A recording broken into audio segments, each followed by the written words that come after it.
who are being taught many un-Islamic and confusing concepts at school, such as the idea that gender is fluid, etc.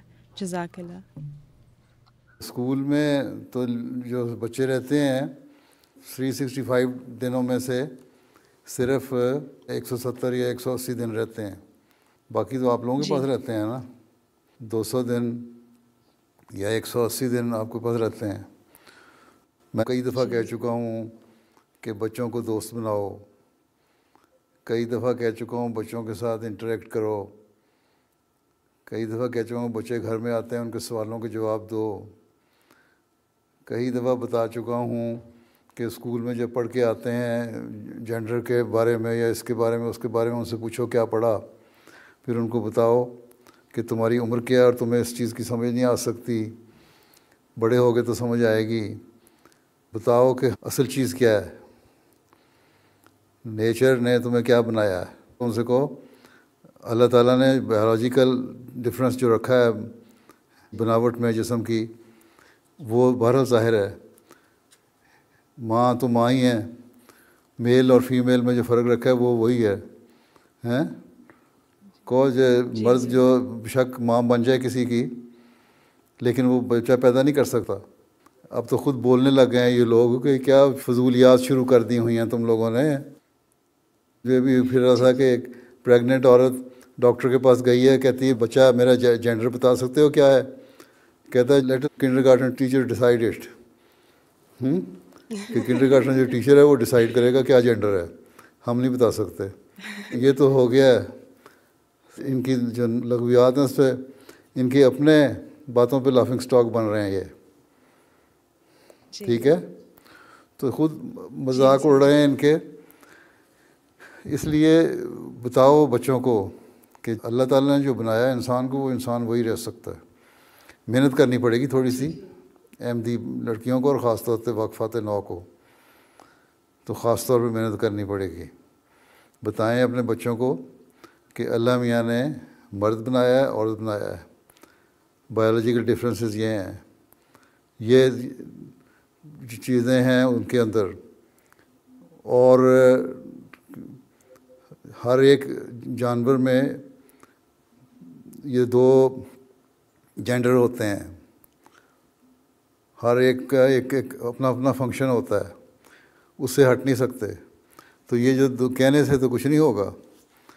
اب یہ بھی ہونے لگ گیا ہے کہ ایک ٹیچر نے ایک لڑکے کو ہی کہہ دیا، اس نے کہا نہیں آج میں شی ہوں، اگلے دن اس نے شی کہا تو کہتا نہیں آج میں ہی ہوں۔ تو بھائی شی کیوں کہا؟ خود ان لوگوں کو سمجھ نہیں آ رہی کیا کریں گے۔ تو اس لیے ذرا تھوڑی محنت کرنی پڑے گی، بچوں کو سمجھائیں اور بتائیں کہ کس طرح مذاق بن رہے ہیں ان لوگوں کے اپنے، ٹھیک ہے؟ بجائے گھبرانے کے کھل کے بات کیا کرو، بچوں کو سمجھاؤ، ٹھیک؟ اب تو بے شمار اس کے خلاف خود لوگ بول رہے ہیں۔ My question is, what is the significance of rukhsati in Islam, and why are we often instructed not to meet our spouse alone after the nikah and prior to the rukhsati? بات تمہاری ٹھیک ہے، تم بالکل ٹھیک کہہ رہی ہو کہ اسلام تو نکاح کا کہتا ہے، رخصتی تو ہماری ٹریڈیشنل جو شادیاں ہیں وہ ہیں۔ ونس نکاح از پرفارمڈ، تم آزاد ہو، میاں بیوی بن گئے، اسلامی پوائنٹ آف ویو سے میاں بیوی بن گئے۔ اب چاہے رخصتی کرو یا مسجد سے نکاح کے بعد خامند یا لڑکا لڑکی کا ہاتھ پکڑے اور اپنے گھر لے جائے، ہیں کوئی ماں باپ کو حق نہیں پہنچتا کہ اس کو روکیں۔ تم بات ٹھیک کر رہی ہو، ہاں، کیونکہ ہماری روایتیں ہیں ایسی،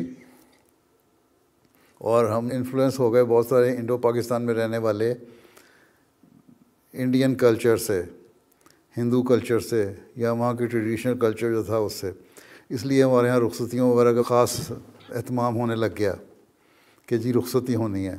ادروائز نکاح جو ہے وہی اصل چیز ہے، اور بہتر طریقہ بھی یہی ہے کہ بجائے شادیوں پہ خرچ کرنے کے، اول تو نکاح سے پہلے ایک منگنی کا فنکشن ہوتا ہے، اس پہ جی ہم نے انگوٹھی پہنانی ہے، ٹھیک، اس پہ ایک دھوم اور دعوت شاوت ہوتی ہے، پیسے ضائع کیے جاتے ہیں، پھر نکاح ہوتا ہے، پھر نکاح کا فنکشن کرتے ایک اور پیسوں کا خرچہ, ٹھیک. پھر نکاح ہو جائے تو اس کے بعد پھر کہتے ہیں جی شادی ہونی ہے. اب شادی ہو جائے گا چلو ٹھیک ہے, شادی سے 2 دن پہلے 1 دن پہلے پھر مہندی کی رسمیں ہوتی ہیں. وہ مہندیاں جب تک نہ لگیں, دعوتیں نہ ہوں, ڈھول ڈھمکے نہ ہوں, گانے بجانے جہاں ہوں, 200 آدمیوں کا دعوت نہ ہو, اس وقت تک تسلی نہیں ہوتی لڑکے والوں کی اور لڑکی والوں کی کہ نہیں جی مزہ نہیں آیا. تو یہ تو بات نہیں. پھر اس کے بعد شادی ہوتی ہے, پھر شادی پہ خرچ کرتے ہو. تو ایک فنکشن کے لیے تم لوگ 4 فنکشن کرتے ہو ہیں. حالانکہ اسلامی طریقہ یہی ہے جو تم کہہ رہی ہو کہ نکاح ہو گیا تو رخصتی ہو جائے, اور سادہ طریقہ یہی ہے. اس سے پیسے جو بچتے ہیں وہ بہتر ہے کسی غریب کی شادی کے اوپر خرچ کر دو مجھے اتنے فنکشن کرنے کے. تو سادگی سے رخصتی ہونی چاہیے. حضرت صلی اللہ علیہ وسلم کے زمانے میں سادگی سے ہی رخصتی ہوا کرتی تھی, بلکہ بعض صحابہ کی شادی ہو جاتی تھی تو حضرت صلی اللہ علیہ وسلم کے علم میں بھی نہیں آتا تھا کہ اس کی شادی ہو گئی ہے. ایک دفعہ ایک صحابی کو آپ نے دیکھا اس کے کپڑوں پہ رنگ لگا ہوا تھا. آپ نے کہا لگتا ہے تمہاری شادی ہو گئی ہے. اس نے کہا ہاں جی کل یا پرسوں میری شادی ہوئی ہے, نکاح ہوا تھا گھر میں اور وہیں پر شادی ہو گئی, رخصتی ہو گئی. تو آپ نے کہا اچھا ٹھیک ہے, بڑی اچھا ہوا, مبارک ہو, لیکن جا کے ولیمہ جو ہے نا وہ ضروری ہے. ولیمے کی دعوت ایک ضروری ہے جو اسلام میں ضروری ہے. ایک نکاح, ایک دعوت ولیمہ. تو ولیمہ کرو, چاہے ایک بکری کا ولیمہ کرو. تو یہ چیزیں ضروری ہیں. ہم میں اگر اتنی ہمت ہے تمہیں تو لڑائی کرو زمانے سے, اپنے گھر والوں سے, اور نکاح کے بعد رخصتی کروا لو. بس پھر جب شادی ہوگی تو پھر اسٹینڈ لے لینا, کہہ دینا اسلامی طریقہ تو یہی ہے. میری طرف سے اجازت ہے. چلو.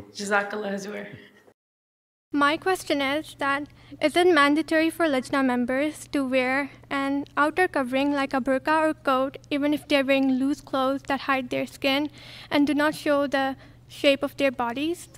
What is the wisdom behind wearing an outer covering if our outfit underneath is fully modest? You are quite right. کوئی وزڈم نہیں ہے اس میں. اگر تمہارا لباس ٹھیک ہے, تمہارا لباس ڈھیلا ہے. اسلام میں تو جو پردے کا حکم ہے وہاں کہیں نہیں کہا تھا کہ تم کوٹ پہنو اور اس کے بعد حجاب لو. یہ تو لڑکیوں نے اپنی آسانی کے لیے لے لیا کہ ہاتھ فری ہو جاتے ہیں, وہ کر سکتے ہیں تو حجاب لے لو یا نقاب لے لو یا برقع پہن لو. اسلام نے قرآن شریف کا جو حکم ہے پردے کا وہ تو یہ ہے کہ چادر اوڑھو.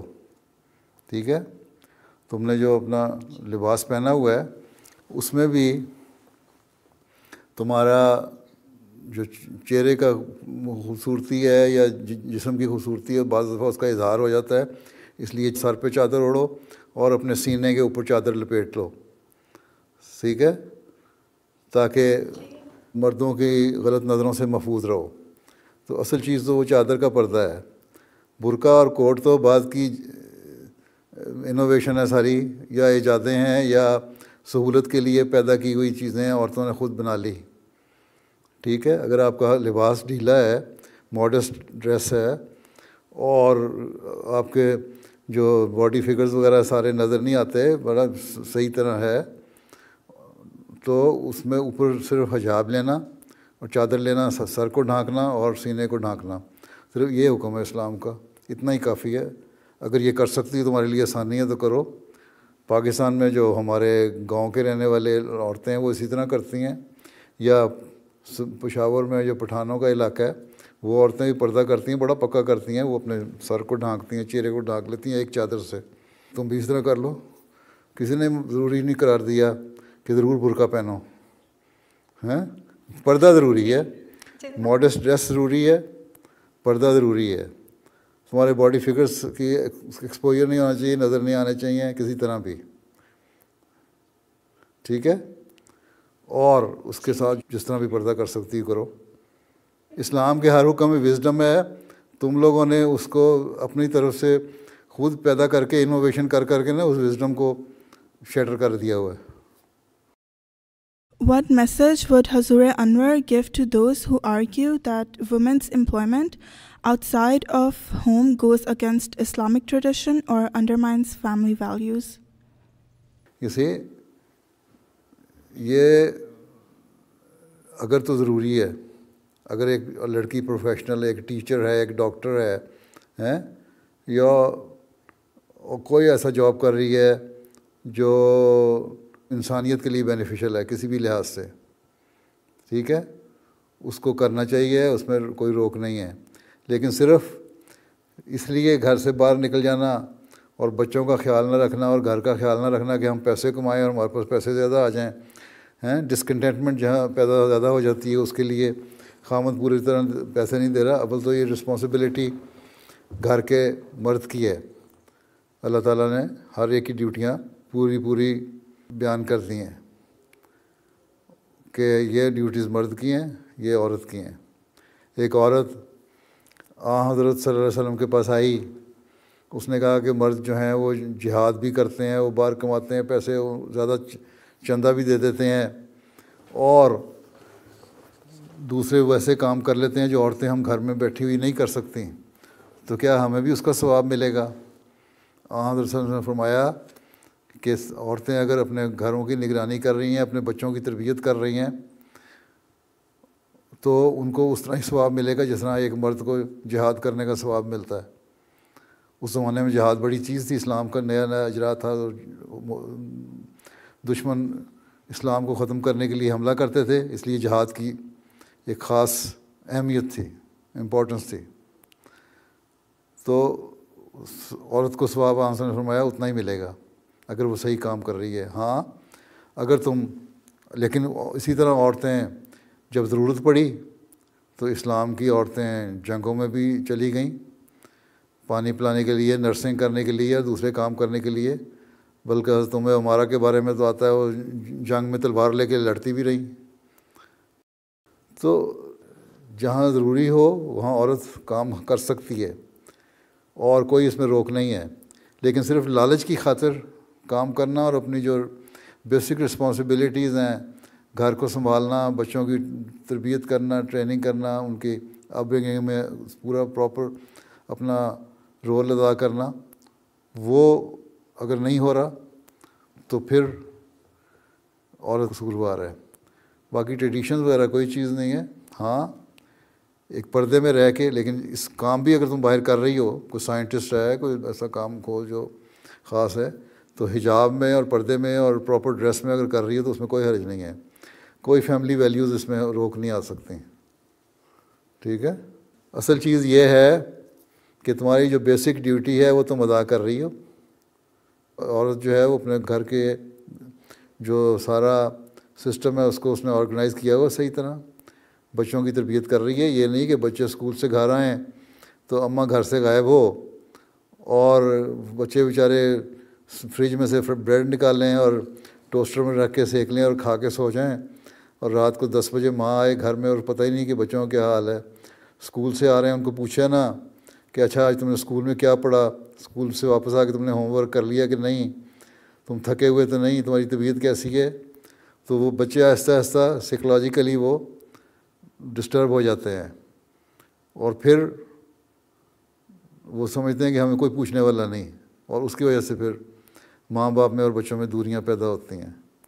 تو جو بیسک رسپانسبلٹی ماں کی ہے بچوں کی تربیت کرنا، اس ایسٹ کو سنبھال کے رکھنا اور اس کو صحیح طرح اس کی کیئر کرنا، جو تمہارا جماعت کا بھی ایسٹ ہے اور قوم کا بھی، ملک کا بھی، ٹھیک ہے.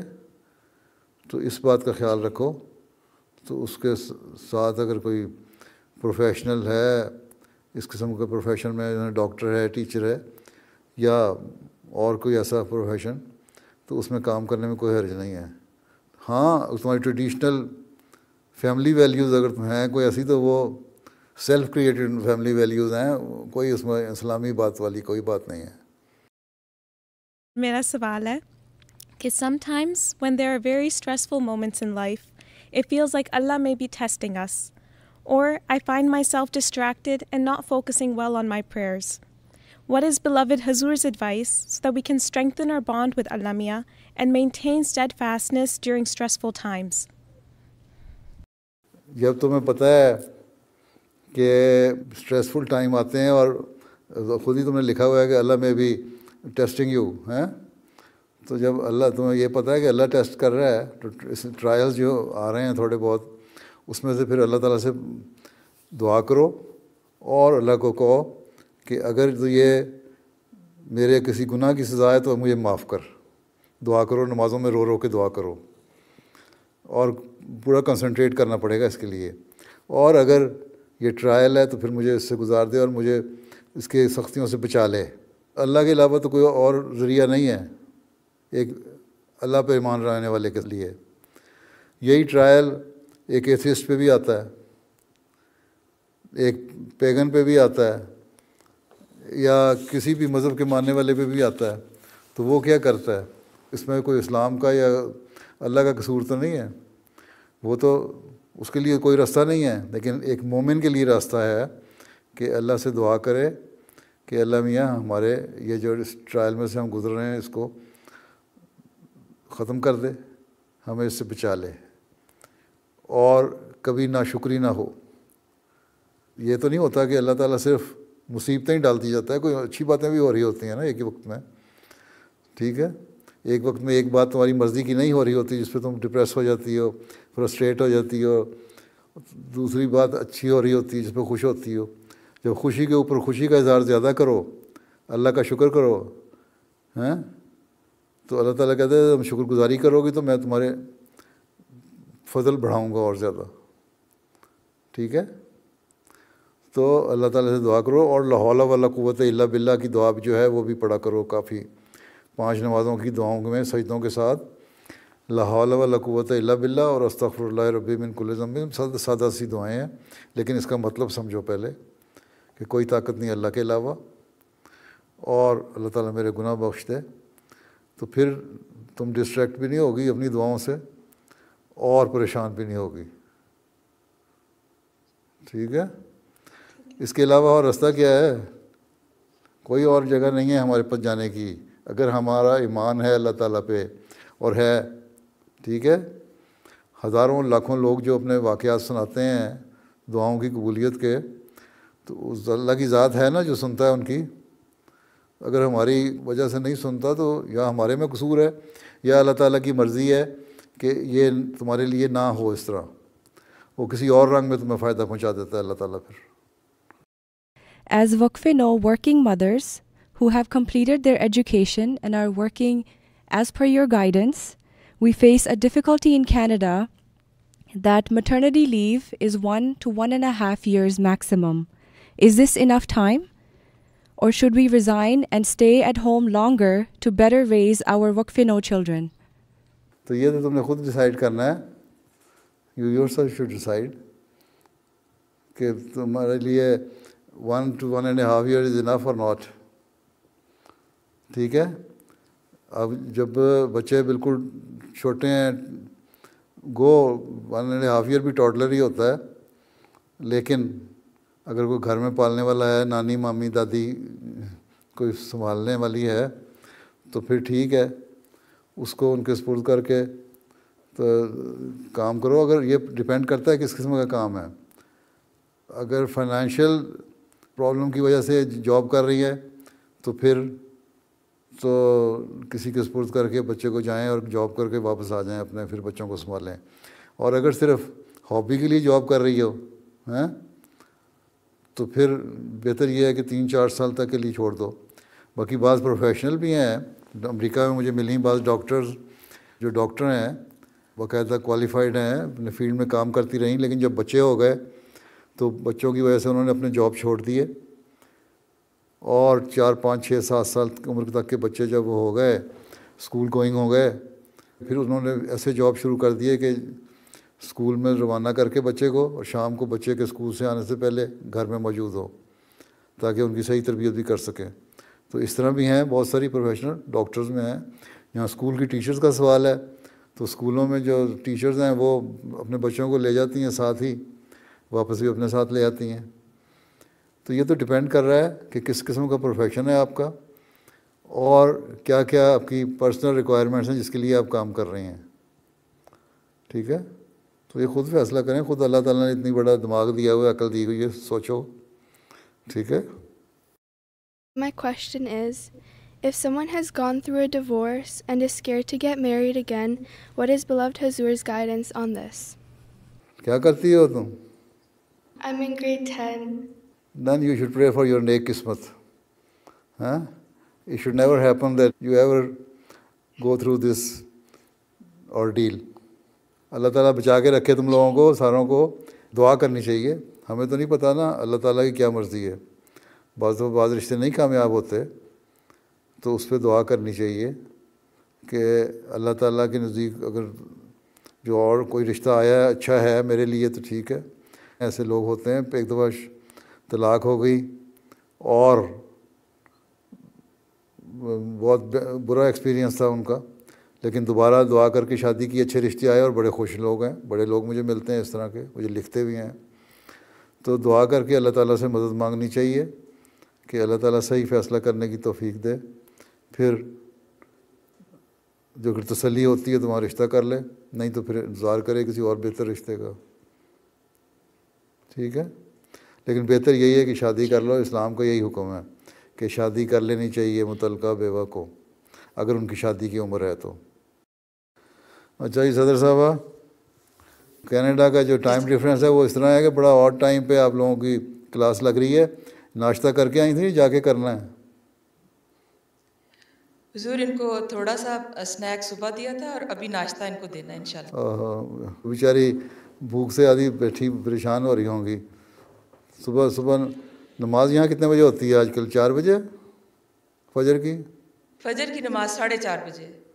4:30 بجے فجر کی نماز ہے, تو اس کے بعد سے بیچاری جاگ رہی ہیں جی ہیں یہاں آنے کے لیے. جی چلیں اللہ فضل کرے. وقفات 9 جو ہیں ان کو یہ یاد رکھنا چاہیے کہ انہوں نے اگر اپنا یہ بانڈ جو ہے وقف کا وہ جاری رکھنا ہے تو پھر اپنی حالتوں کو بھی بہتر کرنے کی کوشش کریں. تبدیل کرنے سے مراد یہ بہتر کرنے کی کوشش کریں, اور جو نمازوں کا حق ہے وہ ادا کرنے کی کوشش کریں.